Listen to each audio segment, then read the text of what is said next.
the ranger. This has seen some changes, and like you said, it's now an expert, so rangers can be like the best at whether it's survival or stealth. They now feel like at home amongst the rogue and the bard. Absolutely. And the ranger has, of the three classes in this Unearthed Arcana, the most new features. Now, some of the features here are going to be familiar to anyone who has Tasha's Cauldron of Everything, because some of these features are either from that book, or these are new versions of features that are found there. All of this is combined to create you redid things a you had just changed. that comes out swinging at first level and is solid, perhaps too solid, all the way up to 20th level. And I say it this way because this is a playtest. And with the Ranger in particular, we have erred on the side of making them as badass as it makes sense to make them Rangers. right now. Yes. And if necessary, some things can be reined in. But there is a lot of fun stuff here for any of us who love Rangers to enjoy. So that starts with, at first level, the expertise that we mentioned. You also that's really early. This is a biggie for Rangers.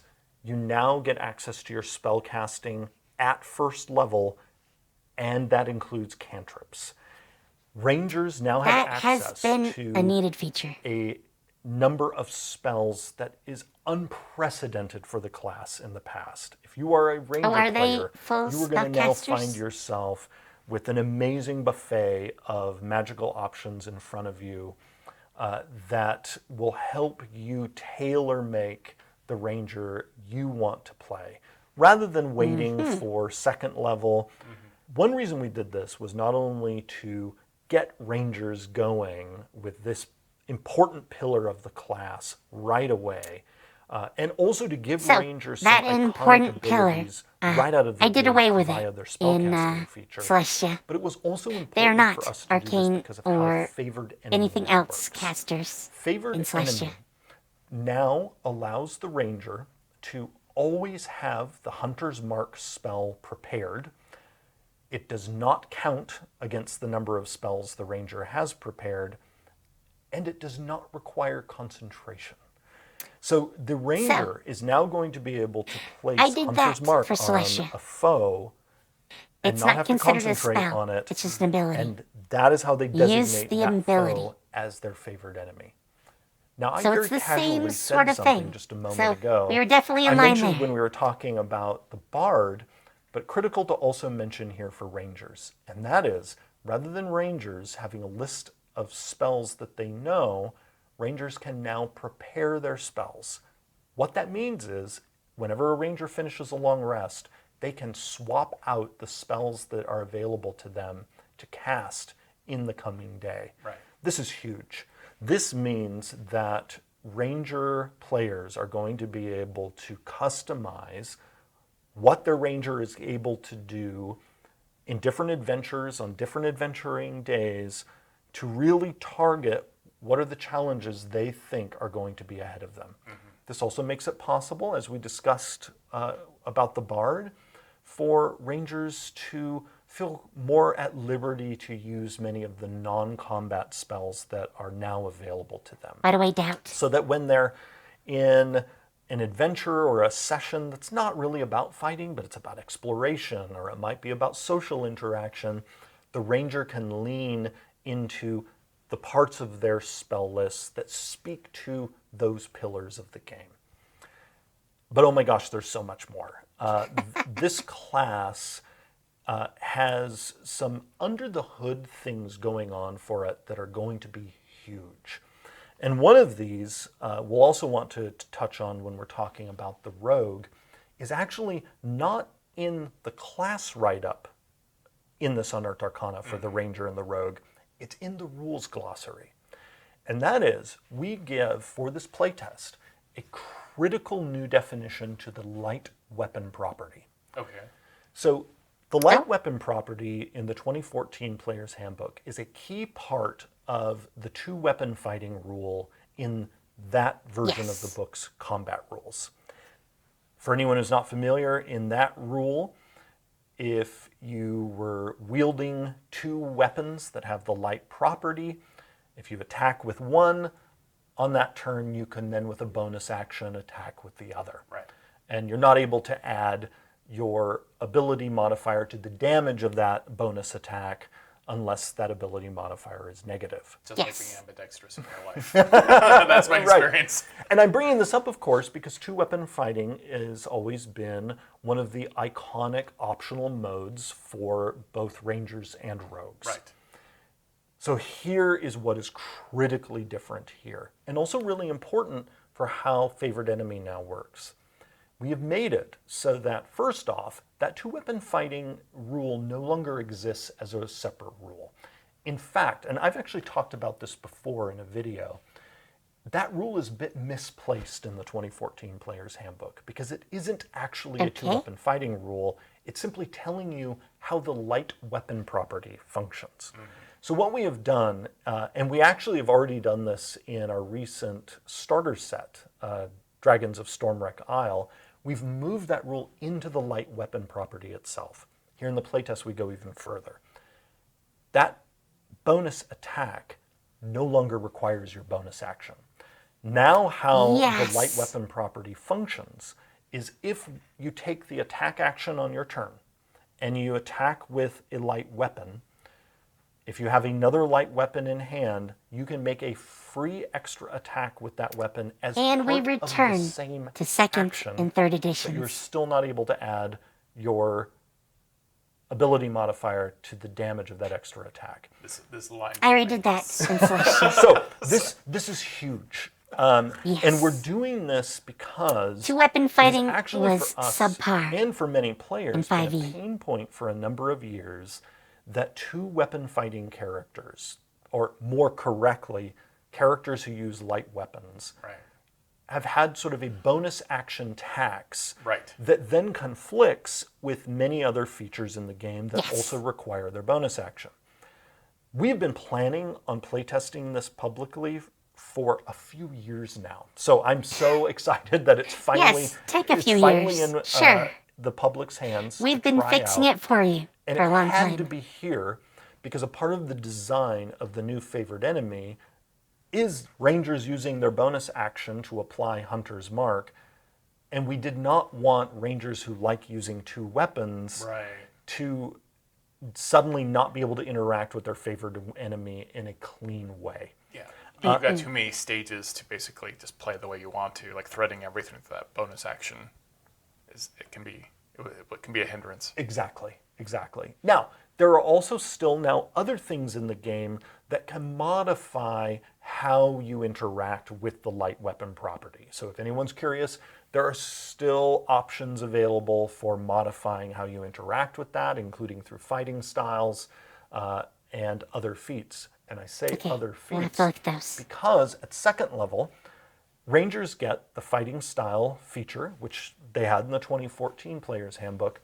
But this time, fighting styles have all been redesigned as feats. There's a reason for this.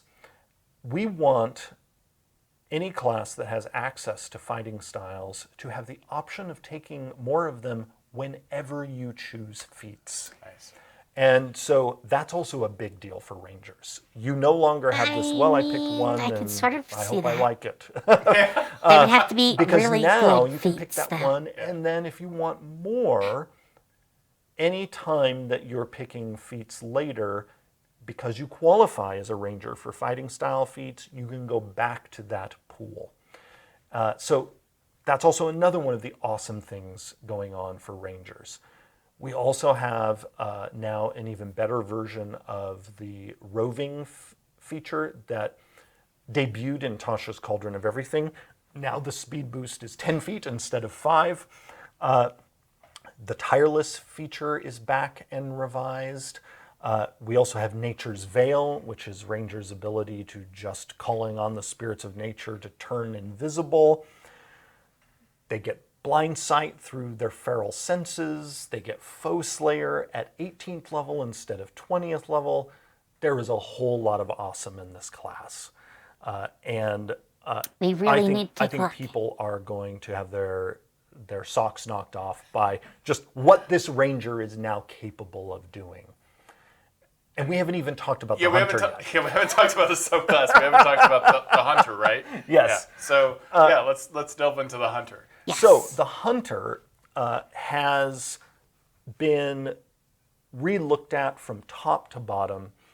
What you're going to see here is we looked at the hunter. It's an unusual subclass that at different points had sub-feature choices.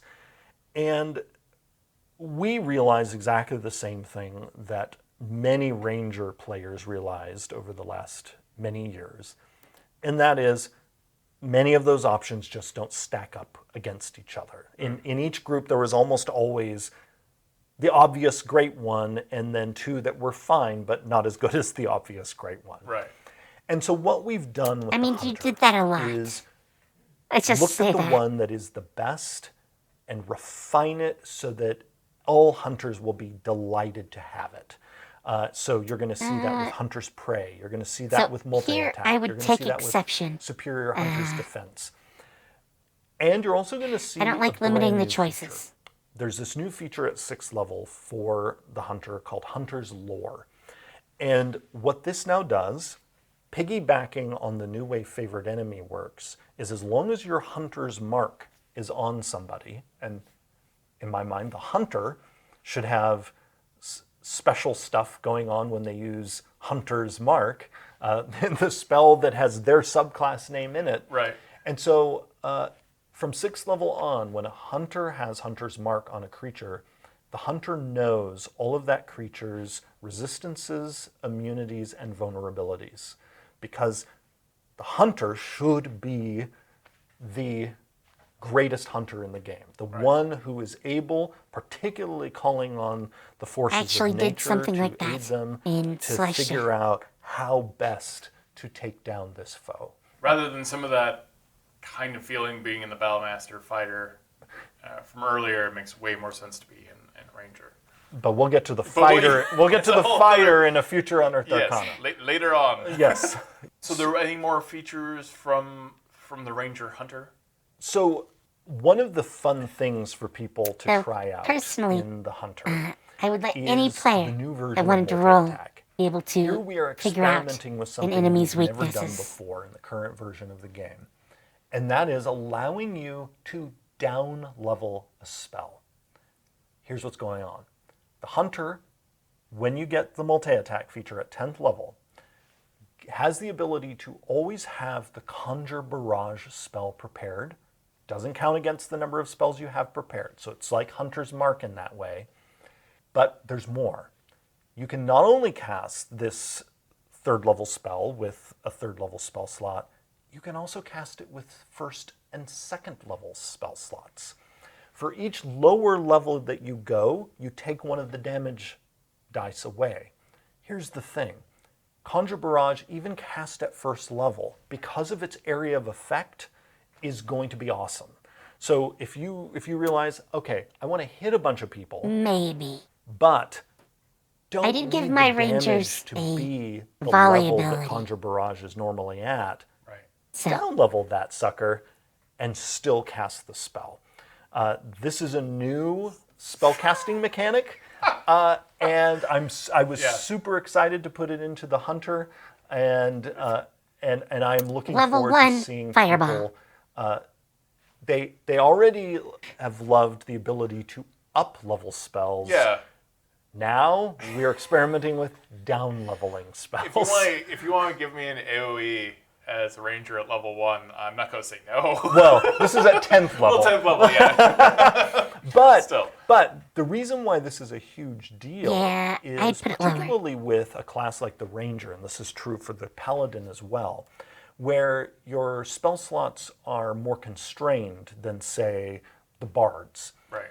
Being able to use a heavy-hitting spell, particularly, again, because of its very large area of effect, with your lower level slots Yeah. is really good for you, because then that means you can use your higher level slots for something else if, again, let's say really what your priority is, hitting many people and not necessarily the damage being as high as possible. Right. So this gives you the ability to basically I turn the don't know dial about up that. and down. It's a playtest. We'll see Usually how if it we're goes. trying to hit a bunch of people, But want again, to take I'm out excited for this mooks, to be a new the, toy in the toy box cannon for fodder. people to experiment with. Perfect. So you need Now, to do there a are two certain more amount of Ranger damage. things related to spellcasting I want to touch on because they're in the rules glossary. Okay. One of the suggested spells for the Ranger here is Barkskin. And anyone who's familiar with the 2014 version of Barkskin might be wondering, why is this being presented as an Yes, iconic it's spell for the subpar. Ranger? Because, unfortunately, the current design of Barkskin makes it so that it's often great to cast on somebody else who isn't wearing armor, but isn't so great for the Ranger themselves in a typical circumstance. Not only because of the dexterity a Ranger typically has, but also because of the armor that Rangers can wear. We have been planning to revise Barkskin for quite some time, and so there is a new version of Barkskin in the rules glossary of this UA, where whoever you cast it on, bark still appears on them and protects them, but now it is this bark that regenerates and gives the target of the spell temporary hit points. You like We've that temp also HP. added the ability to up-level Barkskin and start with higher level slots, which will also be very helpful for the Druid in a future Unearthed Arcana, the ability to cast it on multiple people who will now all have this bark, and you can imagine it being broken away as the temporary hit points go away, and then the bark regrows to have this protective layer that will complement a person's armor class rather than being a replacement for armor class, or in the case of how Barkskin worked before, created a minimum for your armor class. Right. The other spell that appears on the Ranger's suggested spell list that gets a new version in this UA is Guidance. Guidance is a beloved cantrip, especially outside combat. It's often not practical to cast in combat because of the concentration it requires and its casting time. But we've also seen that outside combat, the spell has had the potential to be overly spammable, to the point that some groups just decide if someone has Guidance, everyone adds 1d4 to their rolls all the time. Pretty much. Despite the fact that the concentration of the spell in the past often would make that technically not work. But what we've decided is we want to experiment with a new version of the spell that is reactive. And so similar to what we're doing with the Bard's Bardic Inspiration, Guidance is now used as a reaction in response to somebody else failing a particular roll. But if the person accepts that benefit and rolls the die that Guidance gives them, they can't benefit from it again until they finish a long rest. Okay, that This is a sucks. cantrip. Guidance is not meant that's to be too much. the all-day bonus. Right. It is a little bit of magic you can sprinkle on. You can still cast it at will, but you can't just keep casting it on the same person all day long. It's like each person can benefit from I don't like this that. primal or divine guidance. I mean, if it was once a like day. proficiency bonus number of But you times could per certainly short go and rest. cast it on an entire village of people. If you happen to witness them failing at something. Yeah. Because that's the other thing, is that it is cast in response. Especially since you tend to use it outside of combat. And I think this is going to be fun for Rangers to have now that they finally get cantrips. So that here they're going to have things like Guidance and Thorn Whip. And I think things that are going to feel Thorn really Whip great useful in this class's hands. Really leaning into I'm overall not sold on this change this to idea of the Guidance. Ranger We'll talk about it being more though. the expert of the wilderness who has not only gets the expertise feature once but twice, because Rangers get it also at a higher level, giving the Ranger four, depending on how high up you get in the class, up to 4 skills that you're going to have expertise in. And also channeling this primal magic as you track creatures and use your hunter's mark on them. It's exciting stuff. It's a very powerful Ranger. Yes. I'm trying to contain my excitement. And my excitement isn't it's not abstract. In our upcoming playtest here, I will be playing a ranger. So Yeah, well, I love. I mean, of course, I really, Thorn Whip belongs to a ranger. Like these are very huntery spells that make a lot of sense, especially like if you want to play kind of a bounty hunter ranger. Yes, that stuff. And that's something as we are looking at really ensuring each class has a place all their own. One of the things that became very clear as we analyzed what we're currently calling the primal spell list is, while druids are the sort of the paramount primal spellcasters, they are Obviously. to the ranger what the cleric is to the paladin, of having access to the full range of primal spells. That said, there are a number of spells on that list that are really a better fit for the ranger. And even things like Thorn Whip, of getting someone closer to you, Yeah. many druids don't actually want No. that. Because many druids do not have the resilience that a ranger has. Right. And so Thorn Whip is actually a great example of, sure, some druids, particularly some Circle of the Moon druids, might want to pull someone closer before they then transform into a beast and attack them. Many druids would rather be 30 to 60 feet that way casting spells on somebody from afar. Whereas the ranger, particularly a ranger who is focusing on melee weapons, will very happily be like, no, you get back over here. Right. So, on that last topic, I've done melee druids before. I sort of like them, actually. But I can see the point. Let's turn the music back on. So, dexterity, wisdom, oh, okay, primary ability, there. Okay, so you're gonna give them 2. I don't like that. If it's a primary ability, it should be 1. Obviously, there are some reasons to make, other things the right thing, but yeah. Doing 2 primary abilities is not really how that should be. Anyway, D10s, that's normal. Strength, dexterity. It seems very physical, definitely. Athletics, stealth, and survival. Or choose 3 from a list. So, here's my thing with picking, best skills for a ranger. Obviously, survival, key. Stealth, also very helpful. I kind of think animal handling should definitely be up there, as well as nature. And athletics too, really.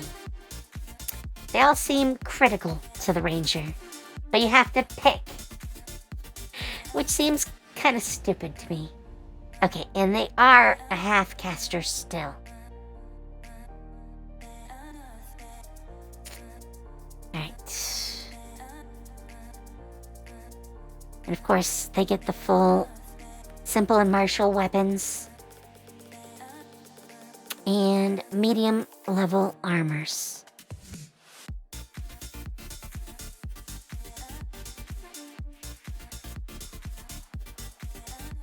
And yeah, you need dexterity and wisdom to be able to multi-class as well.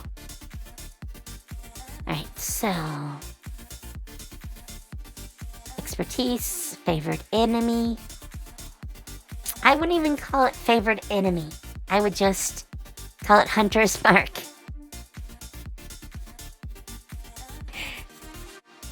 I mean, that's what it is. There's no favored enemy anywhere in here anymore. Unless you mean favored for the moment.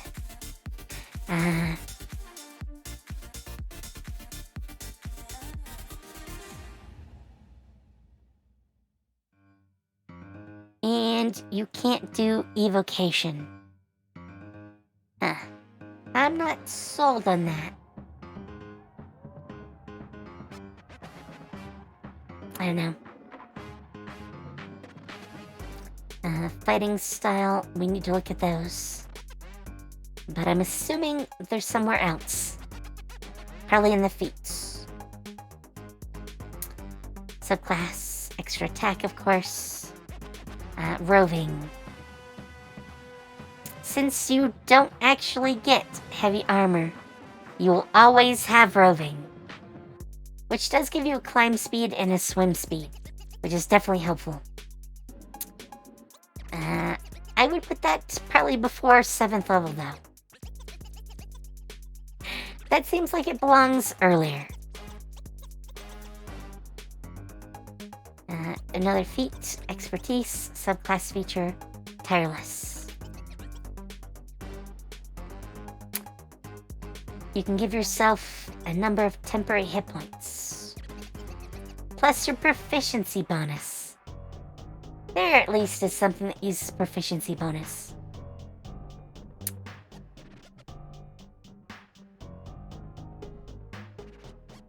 Oh, curing exhaustion on a short rest. That is very nice. I don't really like the exhaustion mechanism, but I can see sometimes why it's useful. So if you have exhaustion, I like that you can get rid of it. Especially on an ability called tireless. I don't know why temporary hit points are part of tireless. But I guess if you want to stick them in somewhere, might as well. I don't know. I'd like to use this as a bonus action to hide. That feels better than becoming actually invisible. Especially if you can't take invisibility as a spell. To me, that seems a better choice. Oh, blind sight at level 15. 30 foot, but still, kind of nice. I think it might be a little too late, though, at 15th level. Because I used to make... I'm not sure if it's official or not, but there is, like, a blind fighting combat style, and that has blind sight in it. So you could end up having it twice, making this 15th level ability completely pointless. That's actually something that I fixed in Celestia. In a lot of cases, when you get an ability, you get a choice. So, if you already have something that gives you a feature, you can switch things up and take something else instead. Foe Slayer, just an upgraded version of Hunter's Mark. Which seems kind of bad for a capstone, not gonna lie.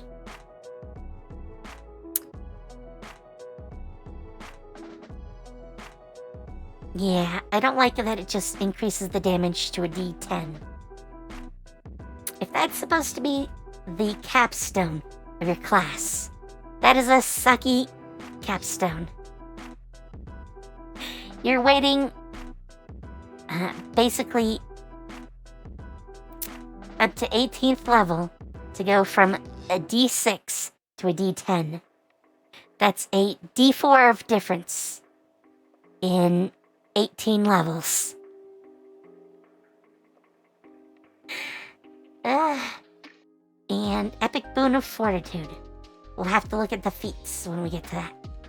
I'll probably look at all the feats at the end. So, yeah, that might be a little while. I don't know. I just don't like the limit on guidance.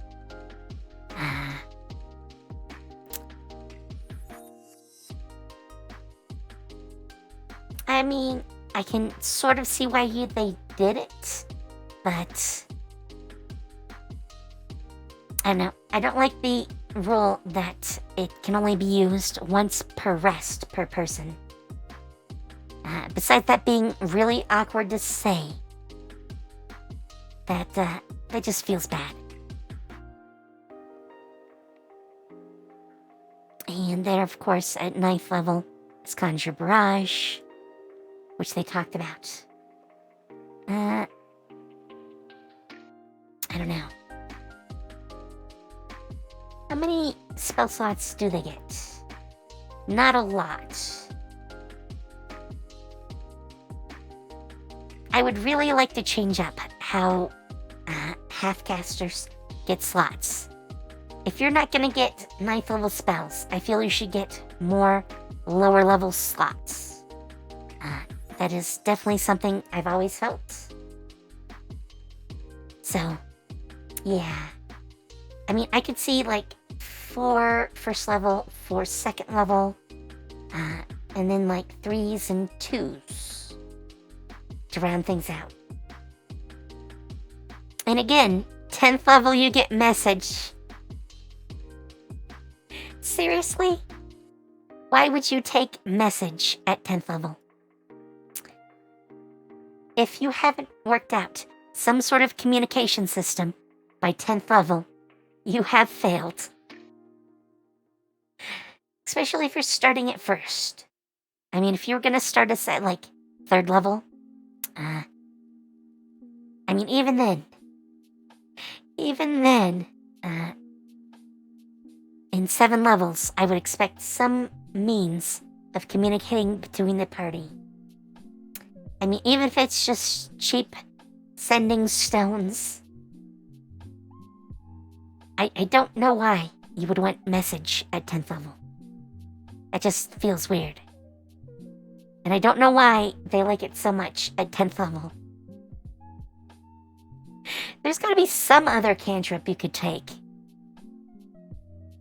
I do like Conjure Woodland Beings and Conjure Volley, though. Yeah, this seems really, really far down the list. We heard him talk about this, but Hunter's Prey.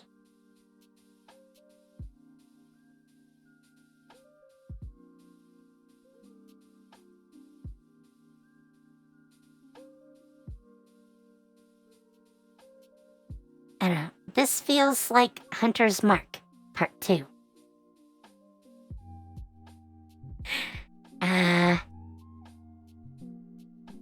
And I don't like how they talk about unarmed strike being different than weapon. Unarmed strikes are weapons. I got news for you. As a martial artist, hands, weapon, it doesn't matter to us. They're all weapons. So, yeah, not liking that wording, but that's just a me thing. Hunter's Lore, in fact, I would definitely have this as the 3rd level ability. It feels a much better place to stick it.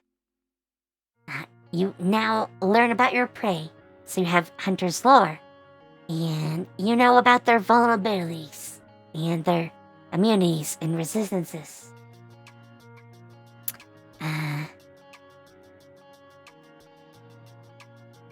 I don't like that it's called multi-attack for Conjure Barrage.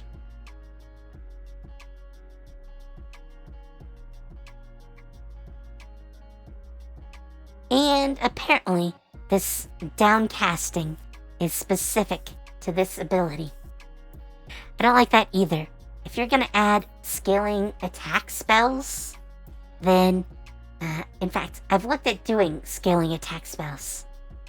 It's something I've been working on, and, yeah, I would not do this, where it's specific to one ability because of this ability in your subclass. That just feels so bad.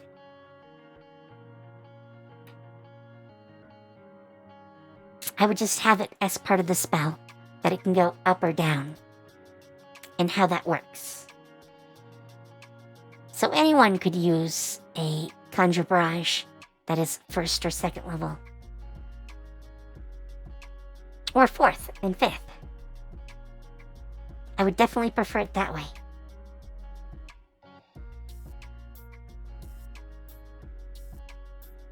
Okay, and Superior Hunter's Defense is basically a rogue feature. It halves the damage of one attack. Though this one directs it, or half of it, at another creature.